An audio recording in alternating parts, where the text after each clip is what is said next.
All right, we're now going to talk about the PhraseMatchSpliterator Constructor and the PhraseMatchSpliterator's tryAdvance method. And as we'll see, tryAdvance is used both for the sequential and the parallel versions. But we're going to focus on it here from the point of view of the parallel piece, but they're really the same logic in both cases. So the PhraseMatchSpliterator uses a Java regular expression to create a stream of search result objects that match the number of times a phrase appears in a given input string, which again is a work of Shakespeare. So here is the PhraseMatchSpliterator constructor. You can take a look at the whole code here. I'm going to walk through the most salient parts, skipping a few of the details, because it would otherwise run off the end of the slide and it would get very complicated. So what's given as the input is the work of Shakespeare and the phrase that we're searching for at this particular point. And what we do is we take the phrase that's passed, which again would be something like, neither a borrower nor a lender be, or to thine own self be true, or my horse, my kingdom for a horse, or whatever.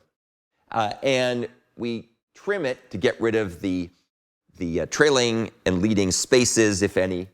And then we do a replace of all kinds of things to get rid of punctuation that we don't want, to get rid of white space that we don't want, and so on and so forth. And this is actually quite a long regular expression. You can take a look at the code to see all of what's there. And then we go ahead and we bracket the phrase with these funny characters, / b, which says this is what we're searching for as a phrase.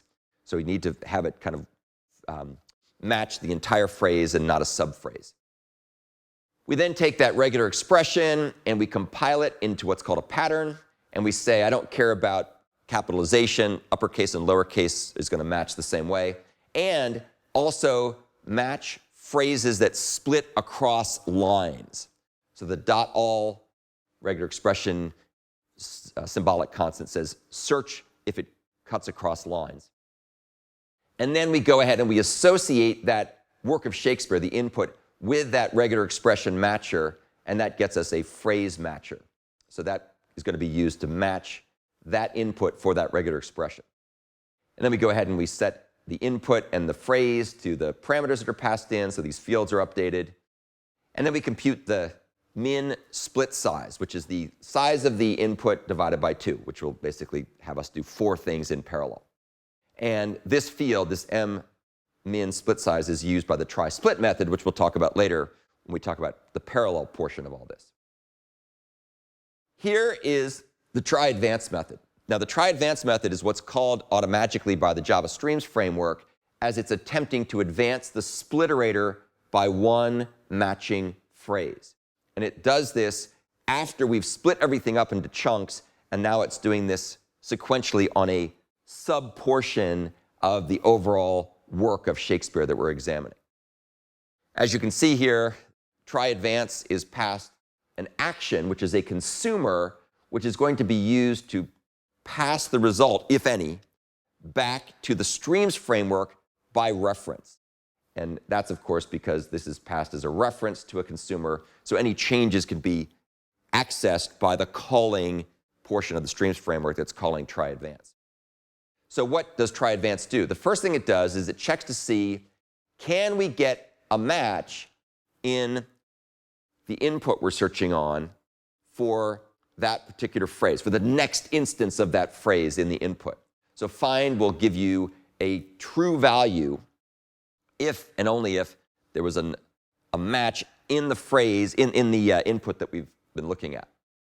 And if it returns false, then we're done. That means there was no more input. We've searched the entire rest of the phrase. We're done. So if we get false, it's going to bail out. And it's going to tell the streams framework, there's no sense in continuing on. There's no way you're going to get a match. However, if we get a match, we're going to make a new result object. And the result object just keeps track of the index where the phrase match occurred. And we're going to figure out what that index is by saying, hey, phrase matcher, where did the match occur in that regular expression? And then we add the offset to that, and that gets us the offset into the work of Shakespeare where the match occurred. And we take that result object that keeps track of the index, and we accept it into the action. which means that the framework now knows we got a hit, and here's the object that comes back, and it's going to come back as a result object. And that's what we're going to get back as ultimately as the result of using this phrase match splitterator is a stream of result objects that keep track of where the phrase matched in the input, if it matched at all. Now, the thing to note about the regular expression stuff is when you call start, that finds where the start was, and then it updates the regular expression pattern matcher to say the next time find is called, start after the current match. So when you call find, if there's lots of matches in the string, every time you call it, it'll give you back a different match, a different result. A return value of true from tryAdvance informs the streams framework that we aren't necessarily finished yet, and so to go ahead and call tryAdvance again, seeing if we can find another regular expression match past the one that we just got a hit on. So that's the end of the discussion of the tryAdvance method. The key thing to note here is that this behavior is the same for both the sequential and parallel streams versions.